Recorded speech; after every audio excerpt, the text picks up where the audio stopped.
Vous êtes sur Radio Cotonou, bienvenue sur Actuel Débat, cette émission sur laquelle nous allons au-delà de l'actualité. Ce jeudi encore, nous allons décortiquer les dernières livraisons, les faits les plus brûlants de l'actualité afin de vous permettre d'avoir des compléments d'informations nécessaires. En studio, nos invités, nos partenaires du jeudi, Arimi Choubali et Distel Amoussou, respectivement journalistes et consultants médias. Ils sont avec nous. Nous allons avec eux parler bien sûr de l'affaire Ronvi et bien sûr ces dernières livraisons, la mise sous mandat de dépôt et les différentes réactions, notamment la réaction de l'ordre des avocats. Le ministre des Finances, candidat à la BAD, quelles sont ses chances, quels sont ses atouts pour bien sûr réussir ce projet? Nous allons en parler avec nos deux invités, amis auditeurs. Vous êtes sur Radio Cotonou, je rappelle la voix des Cotonois. Merci de vous installer. À nouveau, bonsoir.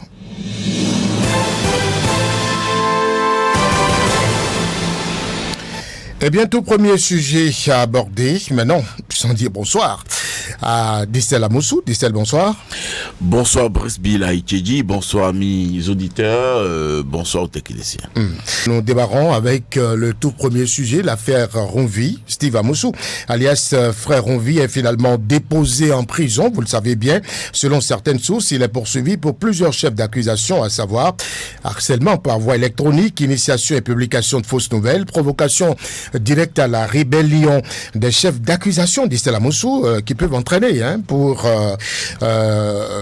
Steve Amoussou des peines assez lourdes. Déjà, il faudra dire que lorsqu'un dossier est pendant devant la justice, il faut mettre les gants avant de l'aborder. Et donc, ce dossier est pendant devant la justice, donc nous prendrons, n'est-ce pas, toutes les précautions possibles pour quand même opiner, pour dire que en faisant votre lancement, en posant la question, vous avez parlé de Steve Amoussou, alias Ronvi.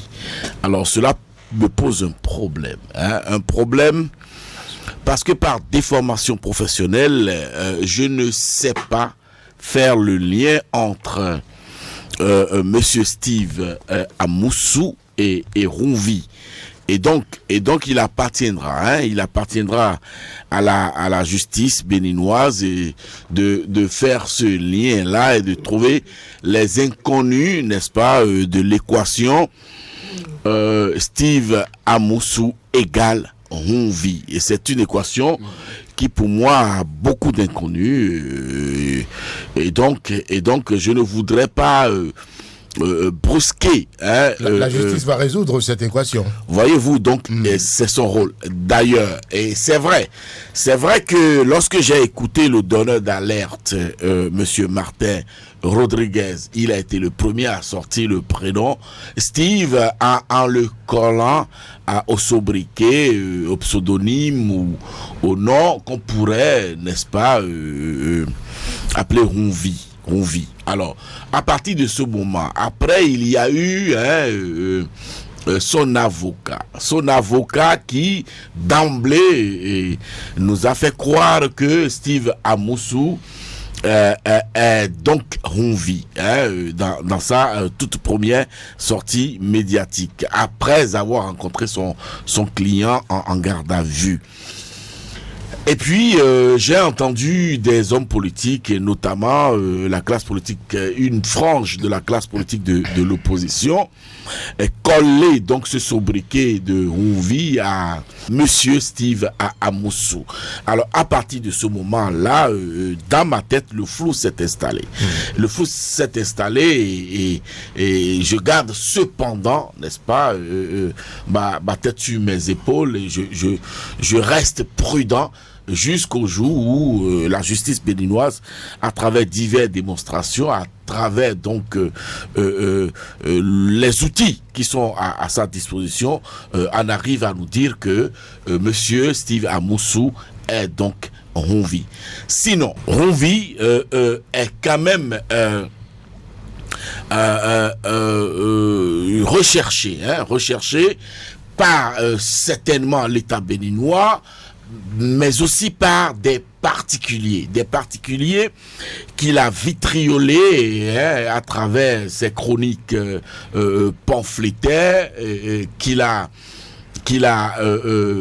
dont il a mis à mal, n'est-ce pas, les notoriétés et la personnalité et les images. À partir de ce moment-là, il faut dire que Ronvi, donc, est attendu par la justice béninoise à travers certainement des plaintes. Et votre interlocuteur, votre serviteur, moi-même, je n'ai pas pu échapper à cette douche-là de ce Ronvi. À partir de ce moment, les attentes sont grandes de part et d'autre. L'État, de son côté certainement, attend de ce Ronvi qu'il apporte certains éléments justificatifs par rapport à certaines de ces allégations. Mais aussi, il y a des particuliers, n'est-ce pas, qui certainement attendront que Ronvi apporte donc des éléments de réponse ou de clarification, de justificatif par rapport à des accusés portés contre ces personnes-là publiquement, mondialement et ouvertement, de façon péremptoire, parfois. Et donc, voilà, c'est comme ça que je peux, n'est-ce pas, camper le débat. J'ai posé la question ici lundi à nos invités. Je vous la repose. Arémé Choubadé, bonsoir. Oui, bonsoir Bill. Je vous la repose pour avoir votre opinion là-dessus. C'est vrai que les chroniques de ce personnage de la toile n'ont rien de commun avec nos styles journalistiques. Mais c'est intervenu quand même à un moment où l'investigation journalistique a un peu faibli. Je sais pas, vous parlez de frère Ronvi, parce que j'ai entendu... Bien sûr. Ronvi, frère Ronvi, c'est une scienture. Il est maître de son genre, il a créé son genre. Et tout chroniqueur n'est pas journaliste forcément. C'est vrai qu'il utilise de l'information, enfin ce qu'il appelle lui de l'information, qu'il essaie de mettre en scène à sa manière. Est-ce que c'est lui qui crée l'information? Est-ce que c'est lui qui fournit l'information? Est-ce que lui, il n'est qu'un réceptacle et qu'on a recherché sa manière de tourner le verbe, sa manière de tourner le verbe, parce qu'on sent quand même qu'il a une passion pour les belles lettres et il les délivre, il met en scène, et il y a un fond d'information et un fond de commentaires, un fond de tout ce qu'on veut. Il a créé son genre. On peut dire que c'est un artiste et il signe de son nom d'artiste Frère Ronvi, qui n'existe pas à l'état civil dans les annales du Bénin. Bon, maintenant, est-ce que c'est lui qui a été ramené du Togo ou pas? Ça, c'est toute la question. C'est sur ça maintenant que ça reste à prouver. Les conjectures. Et donc, oui, il y a eu... C'est vrai que la lettre a emballé tout le monde, mais pour les avocats, on peut les comprendre. C'est même pas évident qu'ils connaissaient Ronvi avant de se constituer. Ils ont appris qu'il y a un Béninois qui a été ramené du Togo et se sont portés pour aller le défendre. Et donc, eux, peut-être, ils ont prêté foi à la lettre pour se dire, nous allons défendre celui qu'ils ont ramené de Lomé, qui s'appelle Steve Amoussou. Enfin, un Amoussou peut en cacher un autre. Alias... Je m'y attendais. Alias frère. Je m'y attendais. Non, enfin, alias frère, oui. Bon, donc, et puis, on est passé de la diffamation à l'activisme politique, déstabilisation, tout ce qu'on veut. Mais ça, c'est un autre débat.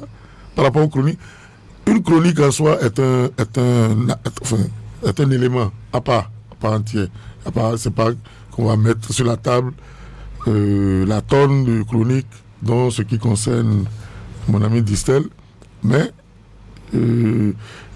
chaque victime en griffe vient porter plainte en ce qui le concerne, et c'est par rapport à ça qu'on va instruire le dossier. On ne va pas mettre le tout sur la table et dire, bon, monsieur Steve Amoussou, vous êtes accusé du temps par rapport à tout ce que nous avons sur la table. Hein, donc il va falloir que les gens travaillent un peu plus à disséquer et à ne pas prendre la place des players. Je ne crois pas que Distel a envie de... lui en veut particulièrement pour ses critiques, quand bien même ça aurait attaché son honorabilité et tout. Il a le choix de porter plainte ou de ne pas porter plainte. On ne va pas faire le combat à sa place. Et donc, voilà, il faudrait que les gens mettent un peu plus de sérieux dans la procédure. Parce que la procédure est un peu comme un mauvais montage, hein, une pile de mauvaise foi. Un mauvais montage, qu'est-ce qui vous le fait dire? Oui, déjà dans l'arrestation, on n'en sait rien. Moi, je me suis porté à Lomé. Dès les premières heures après tout ce qu'on a su, je suis parti. Vous savez, c'était un peu pas compliqué de se rendre sur les lieux, sur le débarquer, d'aller dans la zone de la Dido-Gomé. Vous avez des petits groupes de migrants et forcément, ils avaient entendu quelque chose de cette histoire. Et de fil en aiguille, en quelques minutes, je m'étais retrouvé sur les lieux. Et j'ai entendu des choses contradictoires, de gens qui prétendaient être des témoins. Hein, et puis, je vous dis, à Lomé, ce n'est pas le même débat qu'on mène ici.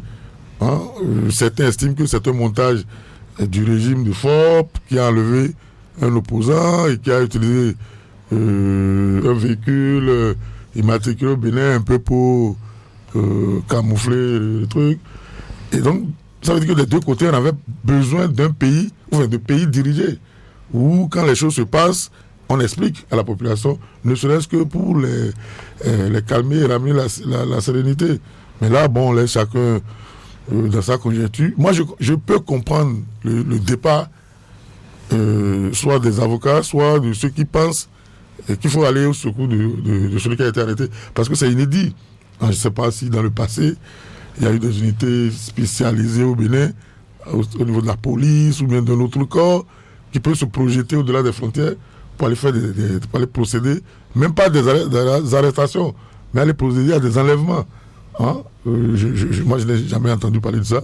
Et c'est normal que les gens aient pu avoir les réactions qu'on est en train d'observer.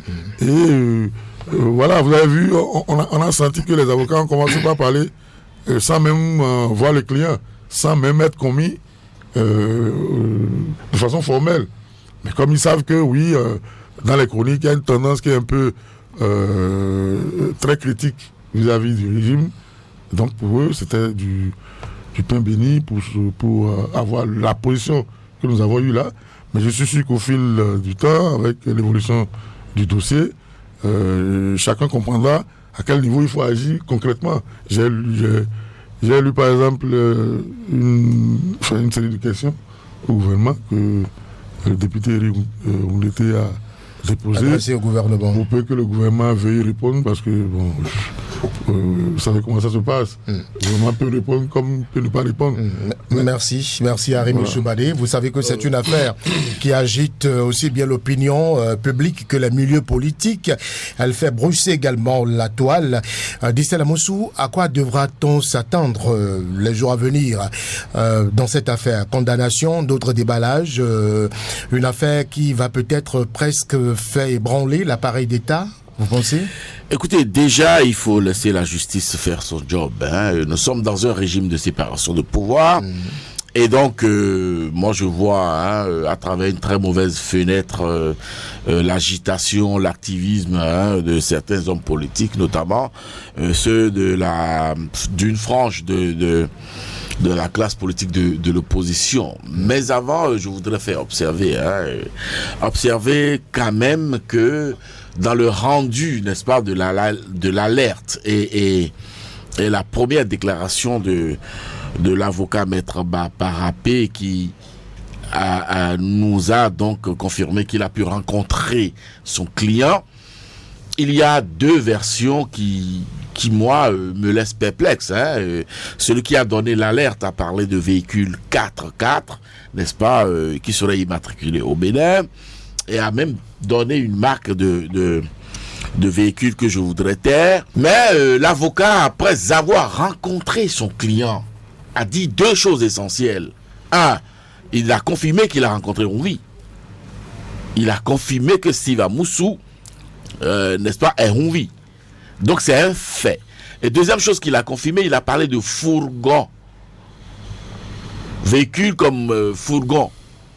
Et il dit tenir donc ces informations-là de son client, du récit de son client. Alors, à partir de ce moment, je dis, faut pas faire le procès sur les réseaux sociaux. Il faut éviter surtout de faire un procès sur les réseaux sociaux et laisser, n'est-ce pas, les techniciens, la justice faire son job. Voyez-vous? Sinon, l'attitude des opposants qui se sont déportés sur la place publique à la criette, cette attitude-là me paraît, n'est-ce pas, une tentative d'obstruction à l'instruction d'un dossier judiciaire. Voyez-vous, et ils savent en tant que députés. C'est quand même pas une première au Bénin. Ce n'est pas parce que justement la mauvaise pratique se généralise ou tend à se généraliser que nous allons nous écarter, n'est-ce pas, de la législation, de la loi. Voyez-vous, il est dit et formellement, et je parle de législateur quand même, il est dit noir sur blanc et formellement que vous ne pouvez pas vous attroper, n'est-ce pas, dans la rue ou sur la place publique sans autorisation préalable. C'est eux-mêmes qui ont voté la loi. Et ils ne peuvent pas, sous couvert de leur statut de député, mettre les attributs de député et aller, n'est-ce pas, marcher sur ces lois-là qu'eux-mêmes ils ont votées. Moi, quelque chose me gêne à ce niveau-là. Et je ne sais pas ce qui fait courir. Je ne sais pas si le citoyen, le concitoyen, Steve Amoussou, Rouvi, n'est-ce pas, et qu'il a, n'est-ce pas, rédigé des chroniques d'aussi belles, d'aussi virulentes, d'aussi vitrioles, écoutez, qu'on lui donne l'occasion, n'est-ce pas, de venir se justifier. Et cela ne fera qu'agrandir, n'est-ce pas, son aura, sa personnalité et sa plume. Et puis, vous semblez le dire, il est venu à un moment donné, en créant ce genre-là, combler un vide, le vide de l'enquête journalistique. Voyez-vous, écoutez, dans les années 90, un journal comme Tam Tam Express, de Denis Holonou, un journal comme L'Observateur de François Coblan, un journal comme 24 heures de Sodéou Bruno, que sais-je encore, ou un panorama de Distel Amoussou, aurait, n'est-ce pas, envoyé, n'est-ce pas, des reporters à Lomé. Lomé, c'est la porte d'à côté. La dépense aller-retour, ça n'excède pas 10 000 francs CFA. On aurait pu tout au moins avoir l'image, la photo de là où le monsieur qui a été, n'est-ce pas, ramené à Cotonou vivait. On aurait pu avoir quand même une description physique de la géographie du lieu de l'opération. Et c'est ça. Tout ceci participe du professionnalisme, de la recherche, n'est-ce pas, de la satisfaction, d'apporter la réponse, n'est-ce pas, au lecteur. Mais aujourd'hui, à Cotonou, au Bénin, écoutez, tout le monde ressasse ce que un Kudam sort, tout le monde devient relais de tout. Et personne ne veut faire le job. Voyez-vous, et là je vais saluer par exemple mon ami Arimi qui vient, n'est-ce pas, de me rapporter la preuve qu'il a été sur le terrain. Et ça, il faut le faire. Et les jeunes, n'est-ce pas, confrères, doivent apprendre à faire ce job-là et le faire de façon passionnée et le faire de façon amoureuse, quoi. C'est un métier noble, voyez-vous. Merci Distel Amoussou. Steve Amoussou a été mis sous mandat de dépôt en attendant une audience prévue octobre prochain. Rappelons que son passage devant le procureur spécial intervient après un rendez-vous bien sûr manqué en début de semaine. L'opposition, comme vous l'avez dit, vous l'avez rappelé, avait lancé un appel à soutenir le mis en cause. Depuis son arrestation au Togo, des voix n'ont cessé de s'élever pour dénoncer les conditions dans lesquelles il a été mis aux arrêts. L'ordre des avocats du Bénin a rendu public une déclaration dans laquelle il porte des réserves sur la procédure actuellement en cours et émet des inquiétudes. Dans la déclaration signée du bâtonnier Angelo Merompati, l'ordre des avocats a exigé la légalité des procédures de justice. On pourrait dire, Arimi Choubadé, que c'est presque un pavé jeté dans la mare. Ah non. Donc, ceux qui parlent d'opposition, là, ils n'ont qu'à venir. Il y a matière. Je vais le faire. Non, Ceux qui parlent non, je vais le faire. non, ceux qui parlent de récupération. Politique, Je vous ouais. dis qu'on nous donne un exemple. Écoutez, un exemple où un corps, je ne sais pas lequel, militaire, police, tout, s'est projeté au-delà de nos frontières pour procéder à une arrestation sans visiblement la collaboration de l'État sur le territoire duquel l'opération a eu lieu. C'est une première. On ne peut pas s'étonner. Ça, c'est pas on ne peut pas parler de la loi. La loi béninoise ne couvre pas le territoire togolais si on veut respecter la loi. Donc, c'est pas ceux qui ont réagi qui ont violé la loi. La loi a été violée. Et puis, bon, on parle. Oui, on a incidemment sorti un document sur attroupement. Le texte est sorti depuis, je crois, 2017-2018. Mais jusqu'à présent, on n'a pas donné de définition de ce qu'on appelle attroupement. Est-ce que les trois que nous sommes là, si on est debout devant la radio, on considère un attroupement? Ou bien quel chiffre on considère que c'est un attroupement? Ou bien qu'est-ce qui... Enfin, on a voté des lois parce qu'on a vu ça dans certains pays totalitaires, on les a recopiés. Vous êtes apparemment pour la démarche de l'opposition. Non, c'est pas... Écoutez, ici nous sommes dans de l'inédit. Je ne peux pas, moi, sortir un principe. Alors si il nous arrive à tous de nous retrouver à Lomé, et vous sortez dans la rue, quelqu'un vous prend, vous embarque et puis c'est fini. Et on dit non, il faut respecter la loi à ce moment-là. Mais la loi n'a pas été respectée au début. Tout au moins qu'on nous dise la loi qu'on a respectée.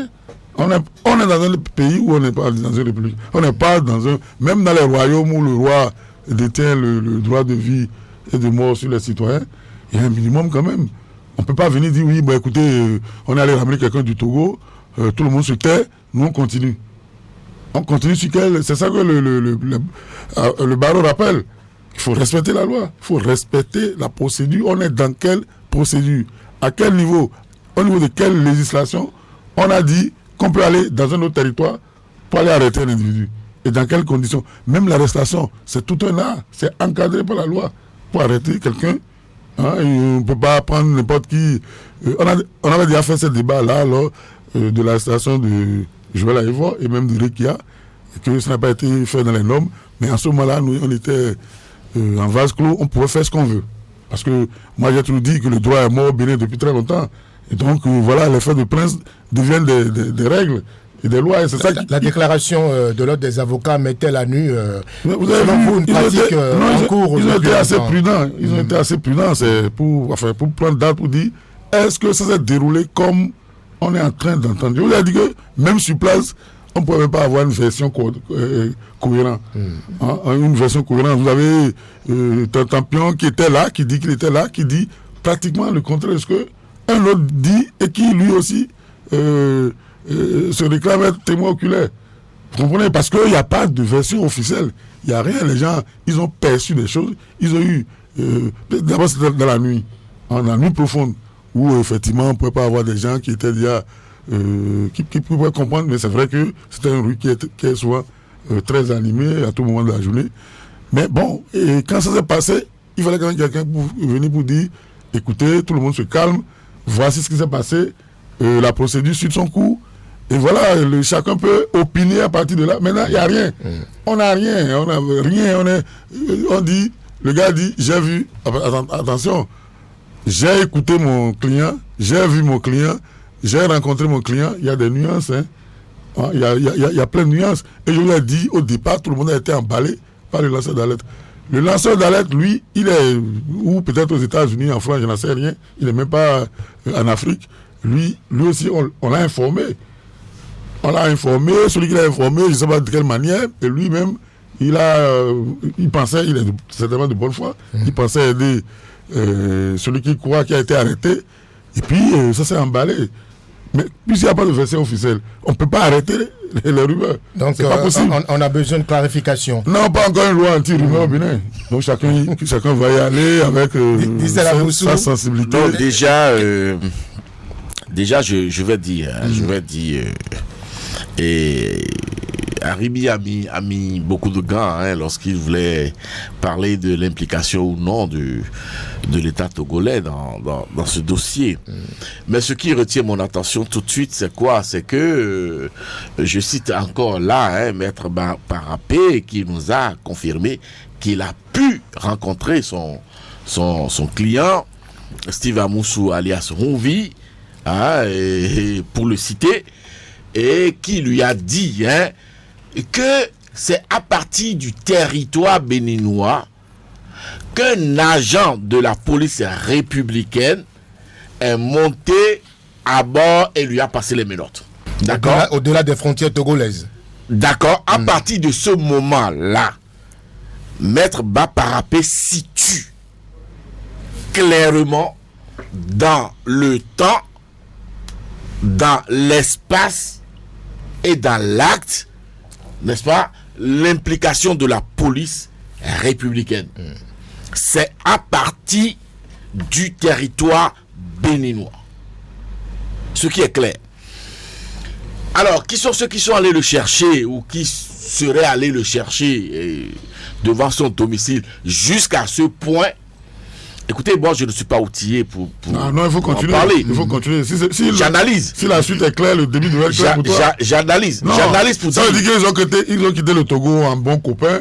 Et c'est arrivé au Bénin. Est-ce que j'ai la parole? Que la première républicaine a passé une autre. Donc il était libre de ça. Non, mais je vais comprendre. Je suis dans son explication. Permettez-moi Je vais l'écouter d'abord. Je ne développe pas une nouvelle idée. Si c'est clair pour lui. Mais laisse-moi développer mon idée à moi. Allez-y rapidement. Donc, ce qui est clair, l'implication de la police républicaine du Bénin, n'est-ce pas, part à partir du territoire béninois. Et la déclaration de Maître Baparapé fait foi. Alors, qui sont ceux qui seraient allés le chercher devant son domicile jusqu'à ce point où la police béninoise lui a passé les menottes? Moi, je ne peux pas vous le dire. Vous rejoignez des Arribi qui des lieux. Mais ce que je sais,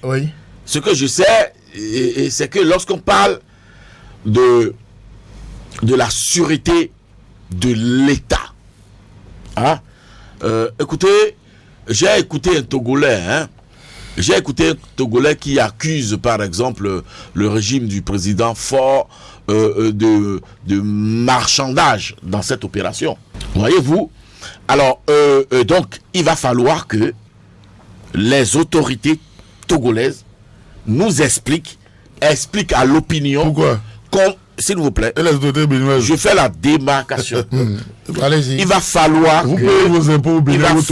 que les autorités togolaises nous expliquent comment un citoyen béninois vivant sur leur territoire a pu se faire emporter, kidnapper, tout ce que vous voulez, jusqu'à la frontière béninoise avant d'être récupéré par...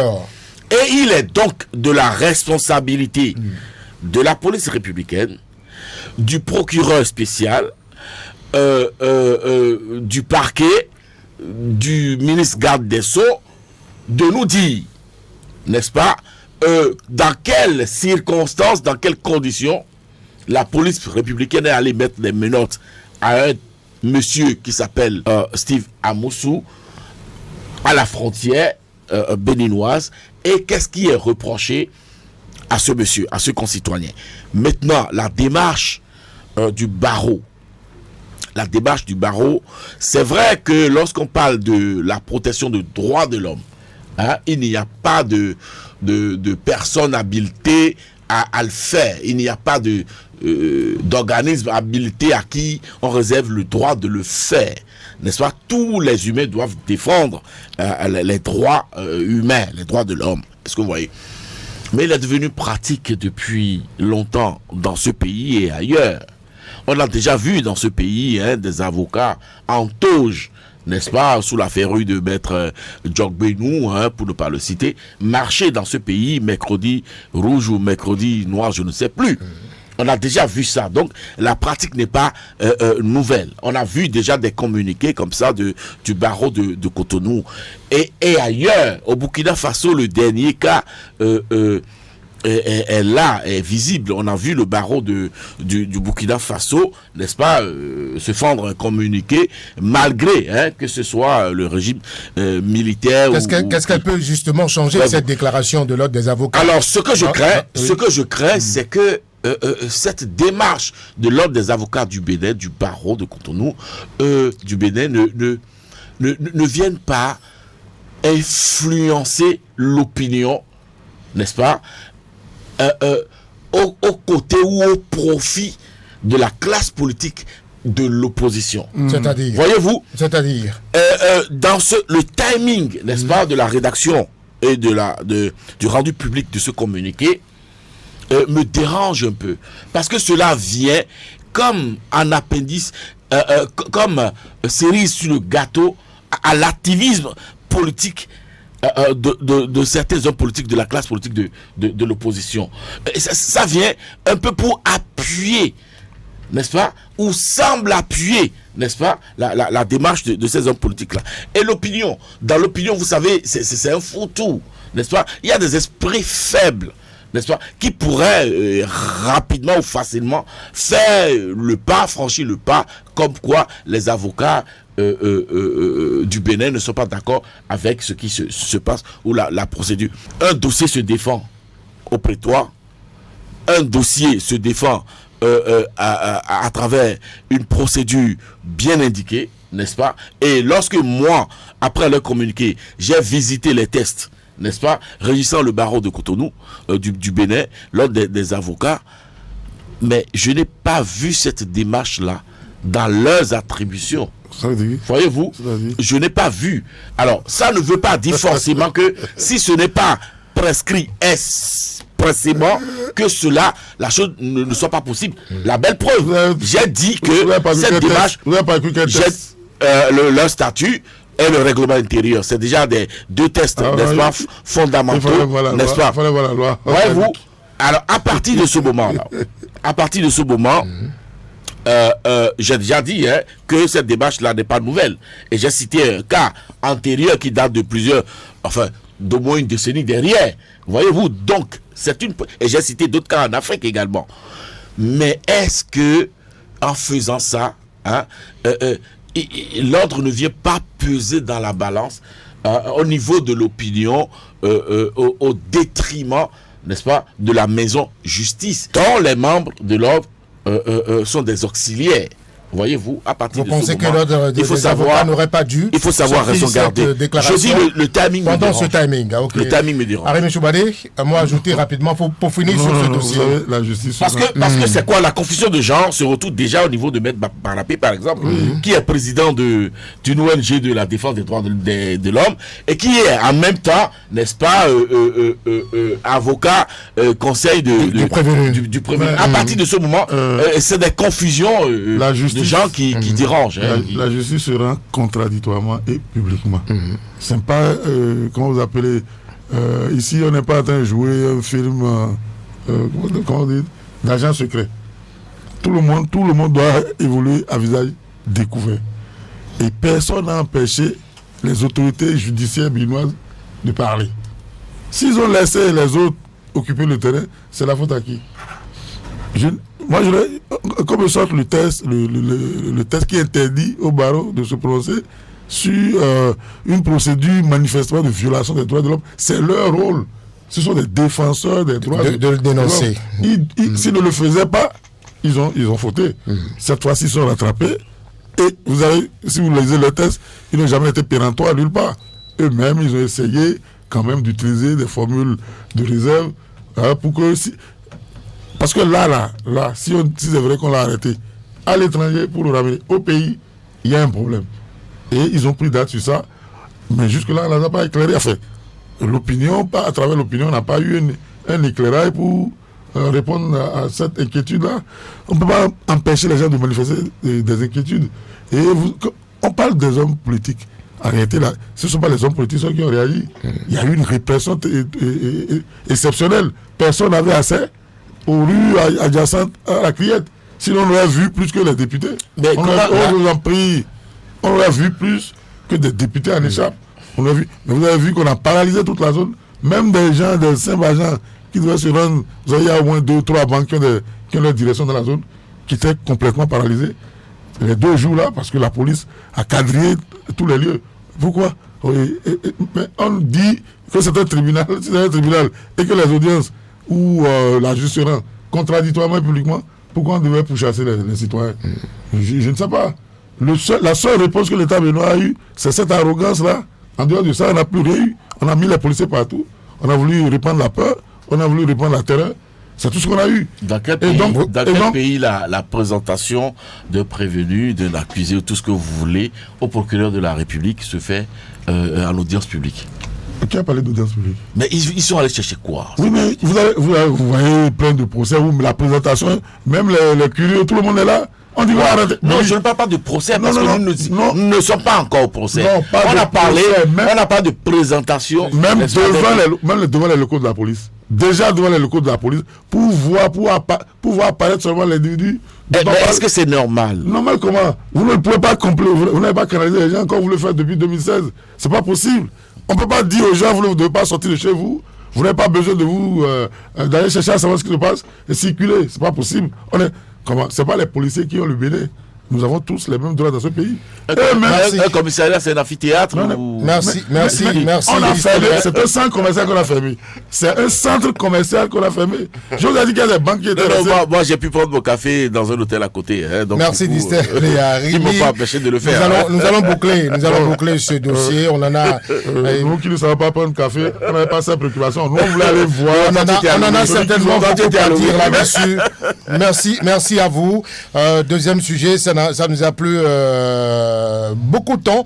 Deuxième sujet maintenant, vous savez que le ministre béninois des Finances, le ministre d'État béninois chargé de l'économie et des finances, Romuald Wadayi, est candidat à la présidence de la Banque africaine de développement, la BAD.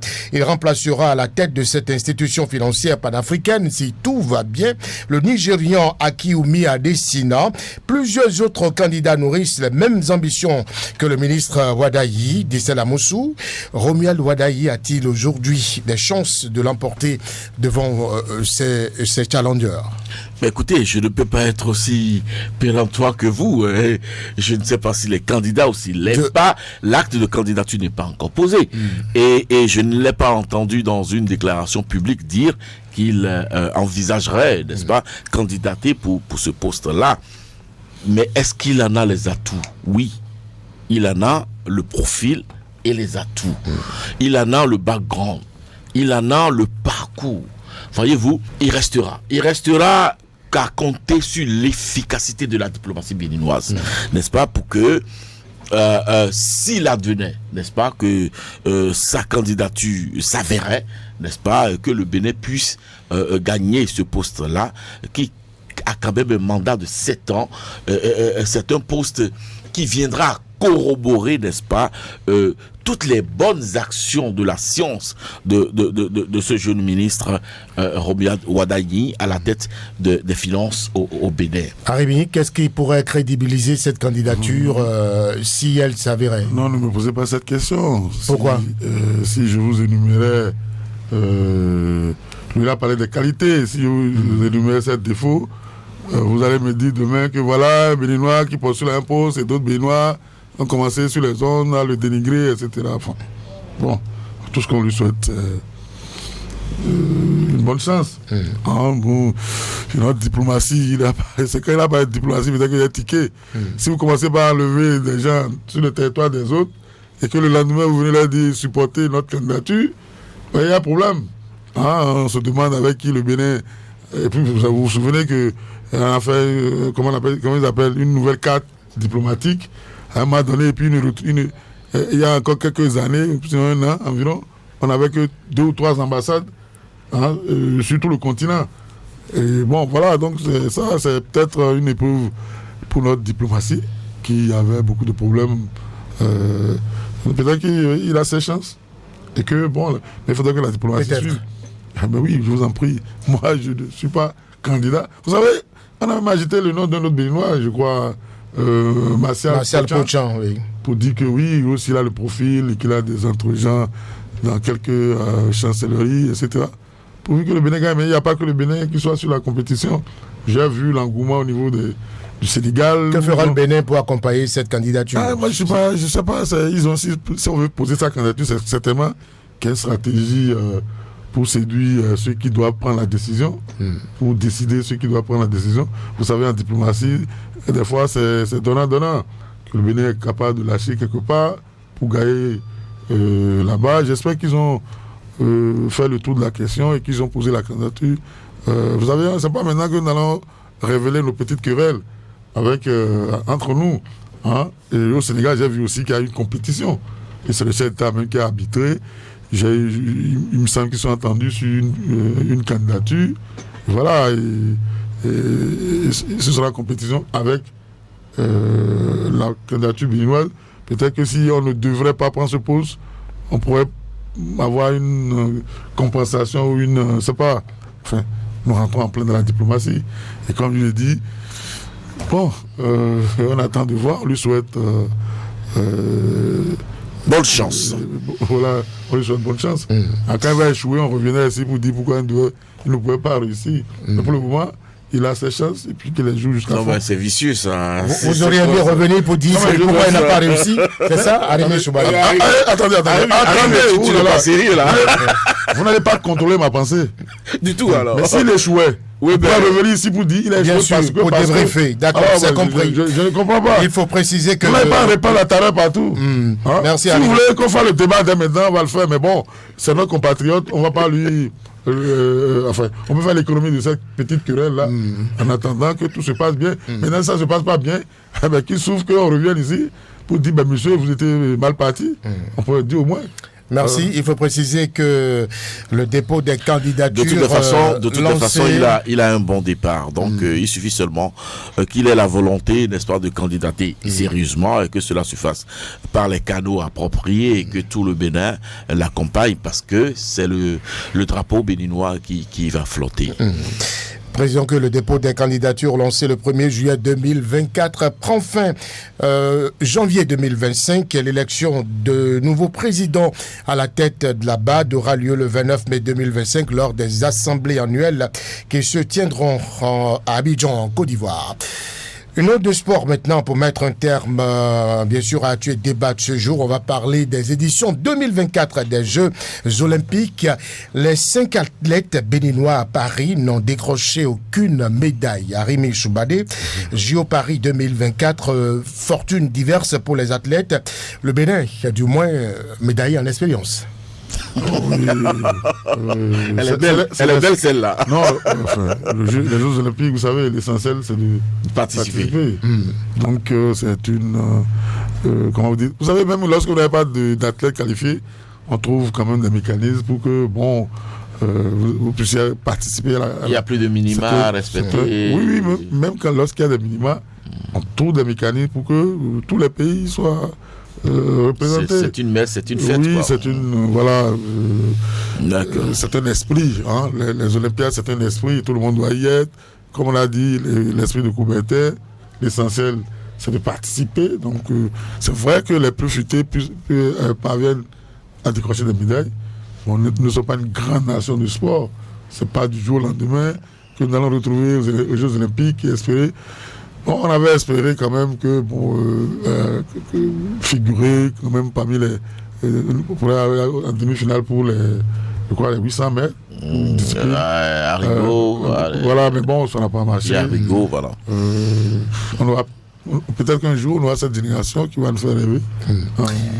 Quel es-tu, vous, au fait de cette participation béninoise, JO Paris 2024, disent-elles? Mais écoutez, c'est une question d'objectif et pour les atteindre, il faut, n'est-ce pas, avoir planté, avoir semé, n'est-ce pas, la graine des athlètes, et espérer que dans 10 ans, 20 ans, on soit à tel niveau donné et pour pouvoir participer à la fête.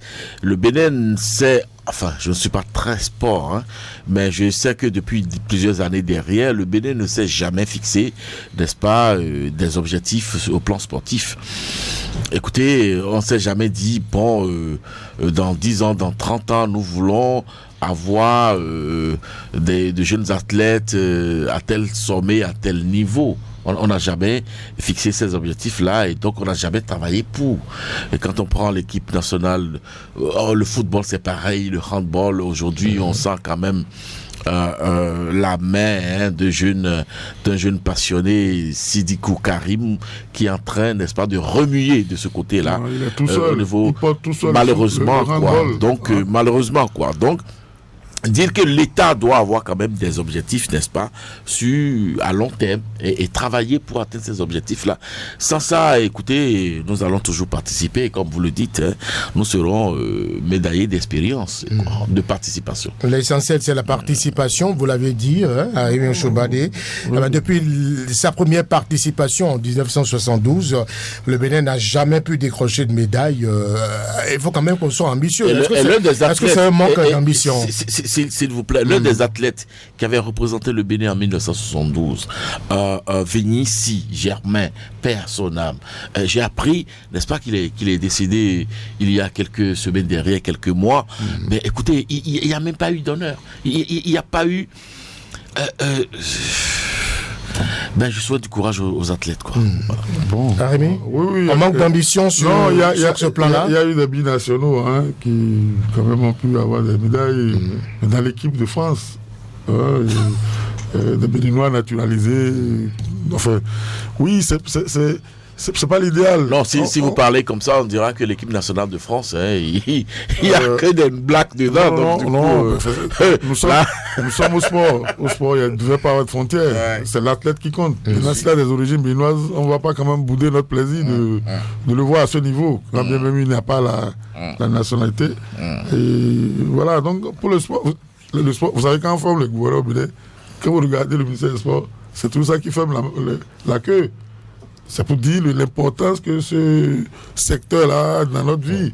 Et vous avez vu, vous avez vu le stade... Est-ce que vous rêvez qu'un jour on remette par exemple ce département à un sportif Ferru, un homme de Serrail? Non, c'est pas une question de sportif, c'est une question de programme du gouvernement, de politique. Non, est-ce que ce serait souhaitable de regarder... Tout dépend de ce qu'on met. Tout dépend de ce qu'on met dans la... Vous avez vu le stade de l'amitié? Quand on devait essayer de développer, on a détruit la piscine olympique pour mettre des hangars pour le commerce.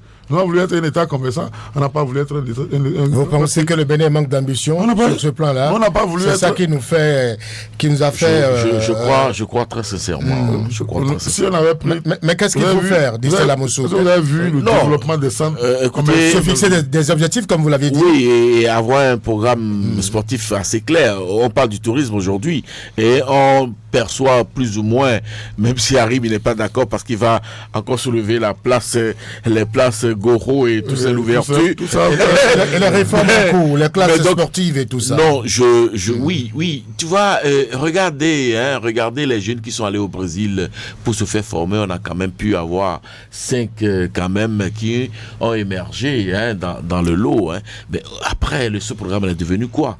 Parce que le ministre voulait avoir son quota, et la fédération voulait devenir vendeur de joueurs, et les équipes tout est parti, sont partis Non, c'était pas ça. C'était un méli-mélo, alors vous allez nous donner les détails parce que moi je ne suis pas très sportif. Le foot, c'est les clubs. Au moment où on envoyait les gens au Brésil, il n'y avait même plus de championnat au Bénin. Ils sont revenus du Brésil. Je ne sais pas s'ils vont s'entraîner dans les champs de manioc ou s'ils vont aller faire leur compétition.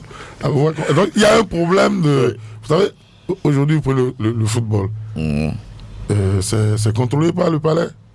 Les acteurs du foot... Comment ça? Le football est contrôlé par le palais? Vous n'avez jamais entendu le palais? Vous parlez de quel palais? Palais des sports? Vous voulez vous taire pour que je parle ou bien vous voulez parler à ma place? Non, on veut comprendre. Moi, j'ai entendu le président de votre fédération, si vous ne le savez pas, je vais vous le dire, le président de la fédération béninoise de football, qui a dit que c'est le chef d'État qu'il a choisi, lui. Et si vous regardez très bien... Mais oui. Et si vous regardez très bien les 2 élections où il a été élu, c'est une liste unique. Il y a même eu, la première fois, il y a eu une liste concurrente qui a disparu la veille des élections. Donc c'est comme ça. C'est une cooptation. C'est comme ça que ça se passe. Et puis après, on a dit, oui, les sociétés d'État prennent le foot, hein, enfin, et que voilà. Donc, l'objectif de cette société, c'est pas du foot. Vous prenez la loterie. Moi, je voudrais quand même profiter et saluer les jeunes dames de Haïn Onvi, et qui, du côté de la Côte d'Ivoire, font des merveilles. C'est l'équipe féminine de football. Moi, je dis, quand je l'ai lu sur les réseaux sociaux, notamment, j'ai écouté les commentaires sur Radio Cotonou avec l'équipe, la rédaction sportive. Écoutez, je les connais pas, mais j'étais très émerveillé. Si les femmes commencent déjà par hisser très haut le drapeau béninois, il va falloir que les hommes se scènent les... Il y a de l'espoir. Oui, voilà. Il y a de l'espoir. Merci. C'est sur cette note d'espoir de Distella Moussou que nous refermons Actu et Débat de ce jeudi. Distella Moussou était en compagnie de Arimi Choubali sur cette édition du jeudi de Actu et Débat. Patrice Bédia et Job Tikpe en étaient à la mise en onde, à la partie technique, j'allais dire. Présentation Brice Bill a été dit. Programme se poursuivre sur la voie des Cotonois. Merci toujours de rester avec nous.